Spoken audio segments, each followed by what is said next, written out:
My daughter-in-law handed me a cup of chamomile tea last Sunday, smiling the way she always does, soft, practiced, just enough warmth to seem real. She said, "Here, Mom, I made it especially for you." And something in my chest went still. I didn't drink it. I don't know why. Call it 67 years of living. Call it a grandmother's bones that remember things the mind hasn't caught up to yet. I set the cup on the counter when she turned away, and I picked up my son's instead. 20 minutes later, my son was on the kitchen floor. I need to go back to the beginning, because none of this makes sense without it. And I've spent the last 8 months trying to make sense of it, lying awake at 3 in the morning, going over every dinner, every holiday, every small moment I explained away because I wanted so badly to be wrong. My name is Iris. I'm 67 years old. I live in a small house in Asheville, North Carolina.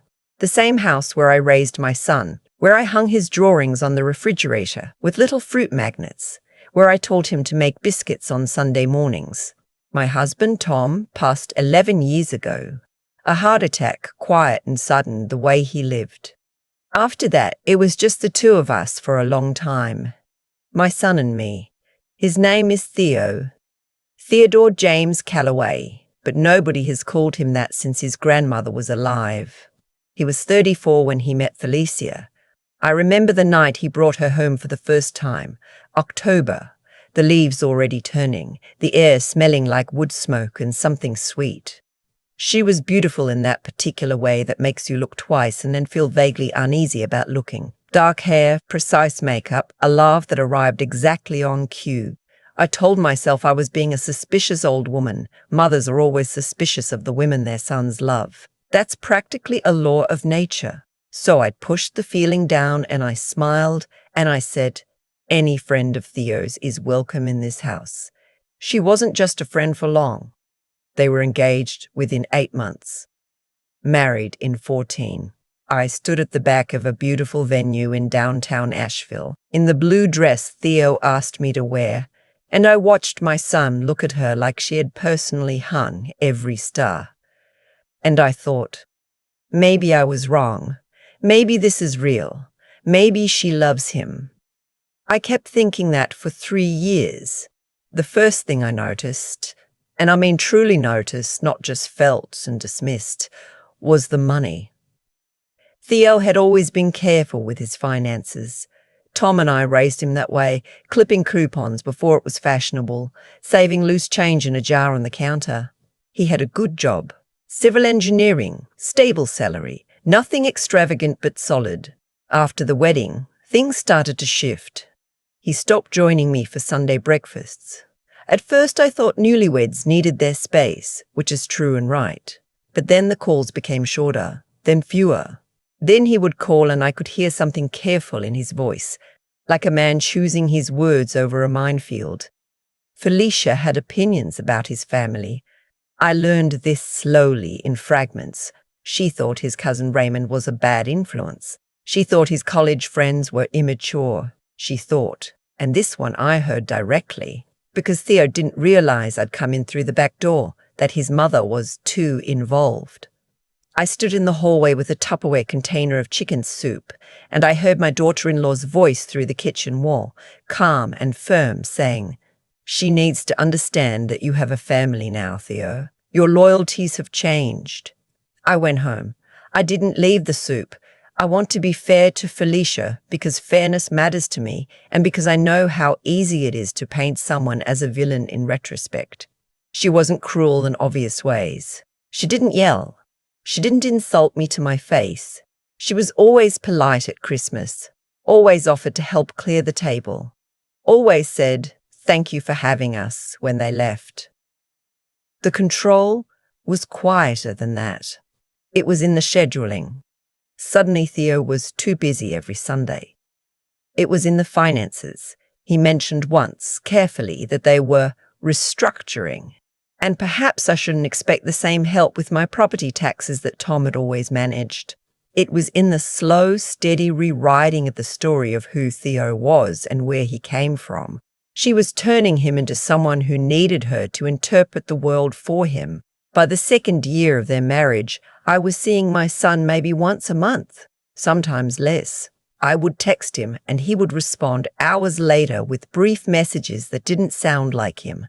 My son is a man who uses exclamation points unironically. He sends voice memos when he's excited about something. He used to call me on his lunch break just to tell me about a weird cloud formation he saw on the highway. That man was gone. In his place was someone who texted, "Can't make it this week. We have plans. Hope you're well." I talked to my neighbor Dottie about it. She's 72, sharp as a tack. Lost her own husband 2 years ago and has spent the intervening time becoming very opinionated about everything. She listened to me over coffee one Tuesday afternoon and she said, without any hesitation at all, "Iris, that woman is isolating your son." I said, "That's a strong thing to say." She said, "Strong things are usually true." I didn't want to believe it. I kept making excuses. Felicia worked long hours. She was in pharmaceutical sales, always traveling, always networking. Theo was busy with a new project at work.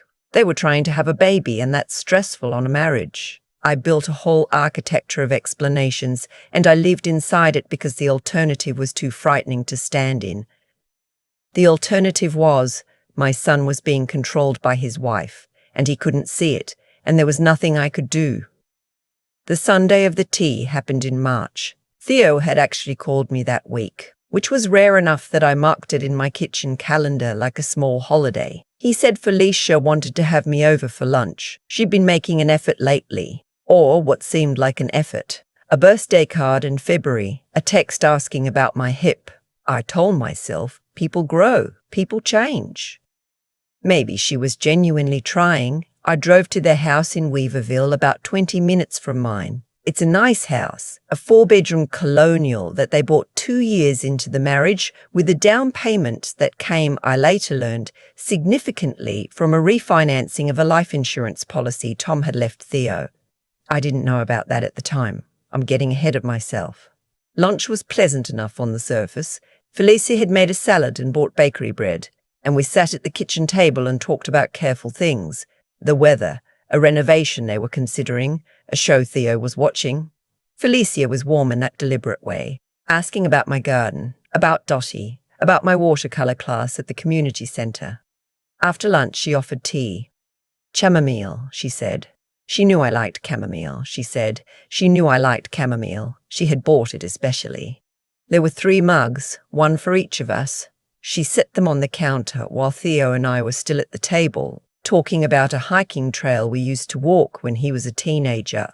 She brought them over herself, set mine in front of me with that soft smile, and went back to the counter to get her own. And something, I cannot explain this better than to say something, made me stop.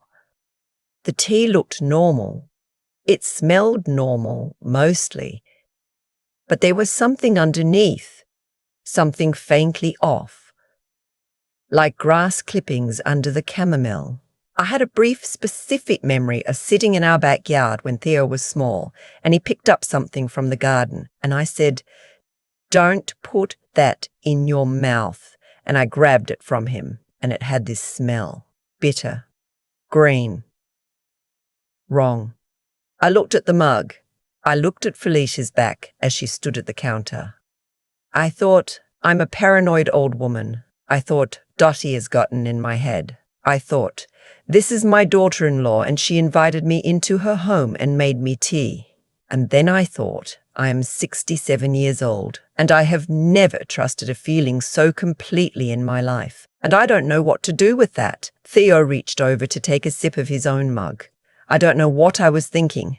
I don't know if I was thinking at all. I moved before I decided to move. I said, "Oh wait, sweetheart, you said you've been having trouble sleeping. Let me trade with you. Chamomile's supposed to help more than the regular stuff." And I switched our mugs. Felicia turned around. The look on her face lasted less than a second. I almost missed it.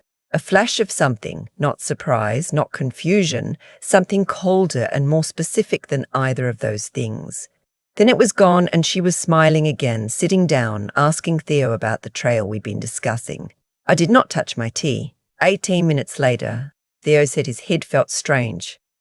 He said it the way men say things like that, sort of apologetic, sort of embarrassed, like physical distress is an inconvenience they're inflicting on everyone else. He said, "I don't know, I feel a little," and then he pressed his hand to his stomach, and his face went the color of old paper. By the time I got to him, he was already sliding sideways in his chair. I called 911 immediately. My hands were shaking, but my voice came out steady, the way it does when the emergency is real enough that panic becomes a luxury you can't afford. I gave them the address.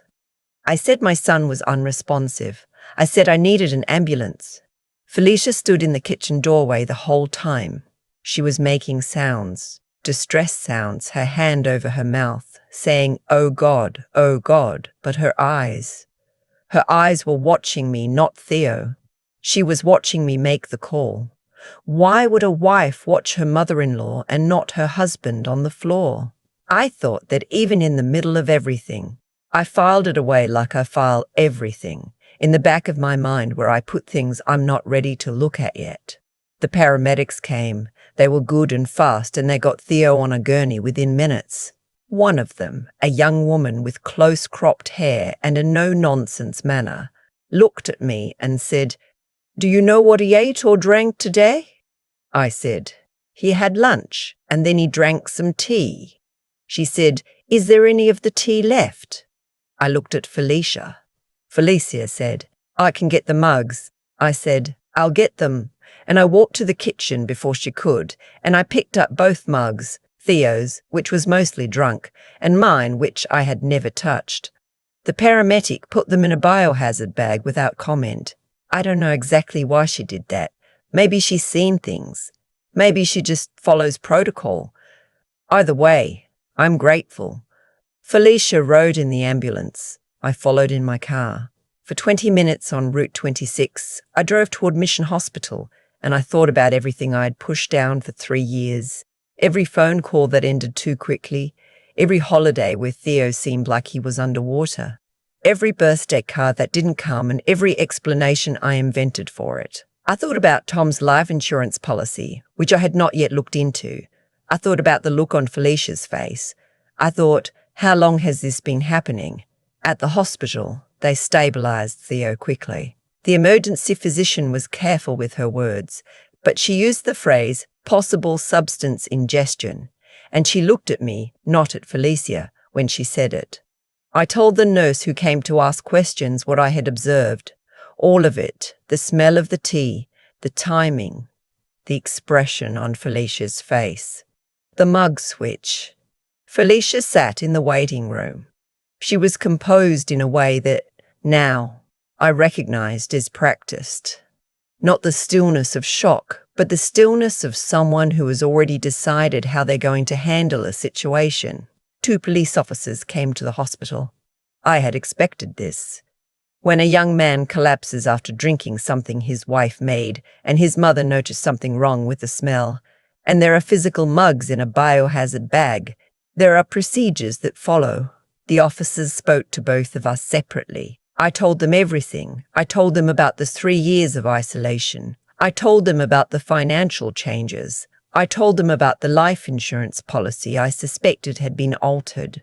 I told them I was just a 67-year-old grandmother from Asheville, and I could be completely wrong about every single thing, but I wanted them to have all of it. The older officer, a man named Sergeant Bellamy, wrote everything down. He looked at me over his notepad and said, "You said you switched muds with your son." I said, "Yes." He said, "Why?" I said, "I don't know how to explain it except that something didn't feel right, and I've been a mother for 34 years, and sometimes that's all you have." He nodded like that, was a sufficient answer. Toxicology takes time. That's something they don't tell you in television dramas, where results materialize in 45 minutes and everything is clean and conclusive. In real life, I spent 6 days not knowing. Theo was kept for observation, then sent home. Not to the house in Weaverville, because the police had requested access to that property, but to a colleague's spare room while things were sorted out. I talked to him every day. At first he was confused. defensive, asking me not to jump to conclusions. He said Felicia was devastated. He said I had always been skeptical of her. I said, I know, I have. And I hope I'm wrong, Theo. I hope this is the biggest mistake of my life, and I hope I have to apologize to her in front of everyone we know. He was quiet for a moment, and then he said, The thing is, Mom, she asked me last month if I had updated my will. I didn't say anything. He said, I didn't think anything of it at the time. The toxicology report came back on a Thursday morning. I was in my kitchen drinking actual chamomile tea. I've had to work through some complicated feelings about chamomile tea when Sergeant Bellamy called.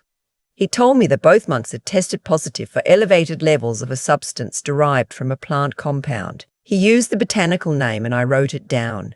When I looked it up later, I found that it was derived from a plant that grows in gardens across the southeastern United States, looks pleasant and ordinary, and is highly toxic when ingested in sufficient quantities. It grows in my neighbor Dottie's garden. It probably grows in half the gardens in Asheville. Felicia had, according to the investigation that followed, been purchasing certain botanical supplements and compounds online for at least 7 months. They found the purchase records. They found in the Weaverville house a small locked box in the back of a closet in the home office. The office Theo was not allowed to enter because Felicia needed her space for work. Inside was documentation that would eventually tell a story I wish had never been real. There were records of financial transfers, from a joint account, from the refinanced insurance policy, from an investment account Theo had since his 20s, totaling a little over $280,000, moved into an account in Felicia's name only. There were printouts of real estate listings in another state. There was a printed copy of Theo's updated will, which he had signed 4 months prior and which, yes, left everything to his wife in the event of his sudden death.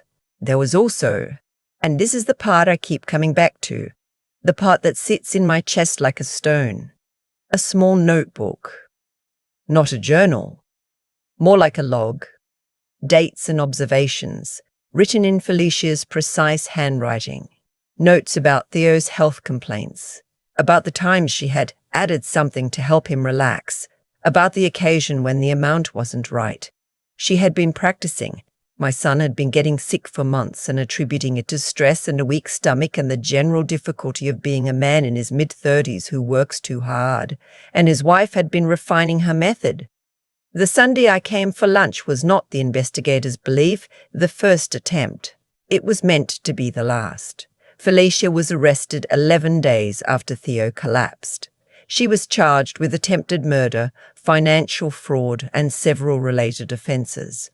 The case moves slowly, the way these things do, and I'm not going to tell you it was anything like what you see in courtroom dramas because it wasn't. It was paperwork and waiting rooms and a victim advocate named Suzanne who called me every Friday to check in and became, unexpectedly, one of the better things to come out of a terrible year. Theo's recovery was physical and then something else. The physical part was manageable. He had been exposed to sublethal amounts over time. His system needed support. He spent a few months working with his doctor on that. The other part took longer. The part where he had to look back at 3 years of his life and understand, piece by piece, what had actually been happening. Who he had become under her management. How completely he had been remade. I didn't push him. I want to be clear about that. There were moments when I wanted to say I told you. There were moments when the grief and the relief and the anger all arrived at the same time, and I had to sit very still and be quiet. I am not a perfect person. I have not always gotten this right. But I knew that Theo needed to find his own way through what had happened to him, and that my job was to be the fixed point he could return to, not the person pulling him back before he was ready. We started having Sunday breakfasts again about 4 months after the arrest, nothing ceremonial. I'd just text him biscuits, 9 a.m., and he'd say yeah, and we'd sit in the kitchen where he learned to cook and drink coffee and not always talk about hard things, and sometimes that was enough. His cousin Raymond came to visit in the fall. Raymond, who Felicia had called a bad influence. He brought his daughter, who is 4 years old. and has strong opinions about everything. And the three of them raked leaves in my backyard while I watched from the kitchen window and felt something unknot in my chest. Dottie, when I told her the full story, sat across from me at my kitchen table and said absolutely nothing for a long moment. Then she said, "I should have said something sooner." I said, "You did say something." She said I should have said it louder. We have that conversation sometimes, Dottie and I, about what we knew and when we knew it, and what we did with what we knew. It doesn't resolve. I don't think it's supposed to. Felicia pleaded guilty to reduced charges the following January.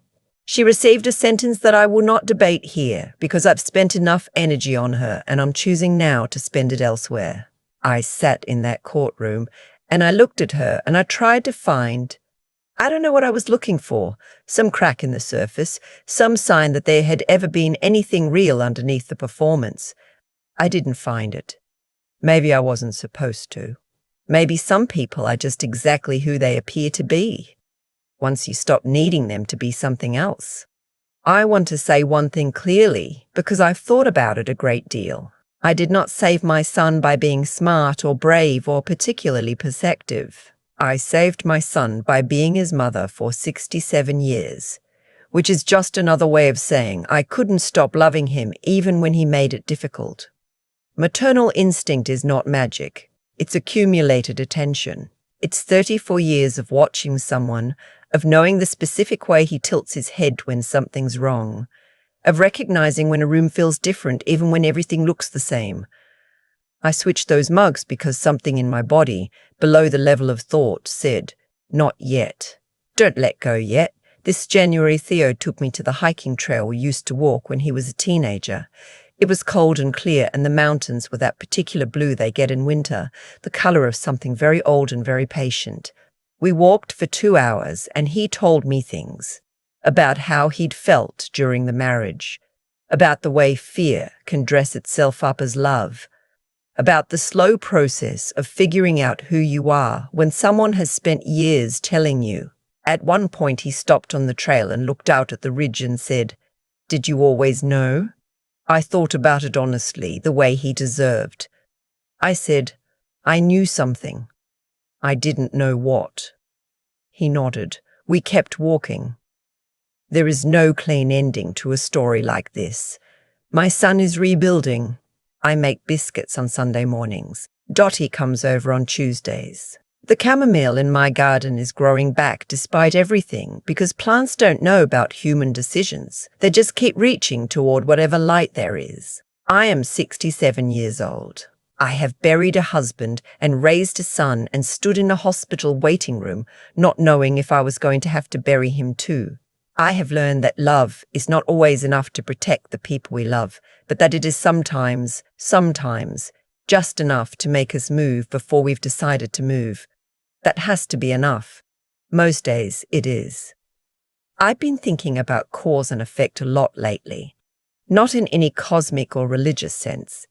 Just the plain, practical truth that the things we do and the things we allow tend to return to us eventually, one way or another. Felicia didn't become who she was overnight. That's the part I keep sitting with. She was patient, methodical. She spent 3 years quietly rearranging my son's world, his friendships, his money, his sense of himself, before she ever picked up a kettle. And the whole time, the choices she was making were building towards something. Every manipulation, every controlled silence, every document signed under false pretenses, those weren't isolated acts. They were a direction. And directions, followed long enough, take you somewhere. They took her somewhere she can't come back from. I don't say that with any satisfaction. I'm 67 years old and I've buried people I loved. And I know that a life unraveling is never something to feel good about, even when it needed to unravel. What I feel is something quieter than satisfaction. More like the specific exhaustion of a person who spent 3 years half knowing something terrible and finally having the proof arrive. What I've learned, and this is mine, hard-earned, is that character is not a fixed thing you either have or don't. It's what accumulates from the small decisions you make when nobody's grading you. Felicia made small decisions for years. So did I. The difference is that my small decisions were mostly about staying present, staying honest, trusting the instinct that said something is not right here, even when I couldn't prove it. That's not heroism. That's just refusing to talk yourself out of what you already know. Theo had to do the harder version of this. He had to look back at a marriage and recognize the ways he had slowly, gradually handed over his own judgment to someone who weaponized it. That takes a particular kind of courage. The kind that doesn't look like courage from the outside, because it's mostly just a man sitting quietly at his mother's kitchen table, eating biscuits, learning to trust himself again. But I've watched him do it, and it is one of the braver things I've ever seen. The resilience that matters isn't the dramatic kind. It's the kind that shows up on a Tuesday in November when Theo texts biscuits, 9 a.m., and means it. When he calls Raymond just to catch up. When he goes back to the hiking trail and lets himself feel something without immediately apologizing for it. That's the real work. The unglamorous, incremental, daily work of becoming whole again after someone spent years making you smaller. I think about the mug switch sometimes. Such a small thing. A half-second decision I made before I had time to second-guess myself. And I think that's what 67 years of paying attention looks like. Not wisdom in the grand sense. Just attention. Just presence. Just enough accumulated love to recognize at the crucial moment that something wasn't right. Pay attention to the people you love, not to their words. To the small shifts, to the things that don't add up, to the voice inside you that says wait before you can articulate why. That voice is not paranoia. That voice is everything you've ever learned, compressed into a single instinct. It saved my son. I hope it saves someone else too.